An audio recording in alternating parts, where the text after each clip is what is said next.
Les plus jeunes ne sont pas trop au courant de comment on en est arrivé là aujourd'hui, d'avoir les conditions et les avantages qu'on a. Puis ils sont surtout pas au courant de la façon qu'il a fallu procéder pour les avoir. Les plus jeunes sur la construction n'ont pas connu les combats que les plus vieux ont faits. Fait que ce que j'entends même souvent, c'est on l'a toujours eu, on peut pas le perdre. Tu regardes le mouvement ouvrier depuis la révolution industrielle, je pense pas qu'on peut dire que la classe ouvrière a toujours eu des conditions exceptionnelles. Ça fait pas longtemps qu'on rentre à la maison pas couvert de suie après une journée dans une mine de charbon.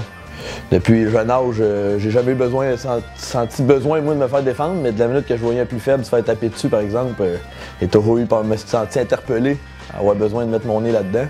Fait que quand je suis arrivé dans le marché du travail, spécialement dans la construction, ça a juste perpétué. Puis aujourd'hui, je suis fier de représenter le local et surtout tous les membres qui en font partie. J'ai un attachement, moi, à mon métier. Je suis pas fier d'être syndicaliste, je suis fier d'être opérateur. Fait que le but, c'est juste que tous les opérateurs, on se ramasse dans la même gang. Puis c'est ça qui crée le rapport de force, c'est ça qui fait qu'on peut avoir un métier respecté puis signer des conventions lourdes. Pas faire de jeu de mots avec machinerie lourde. Nous avons l'occasion que chacun des intervenants puisse mettre du sien afin de faire de ce projet un succès.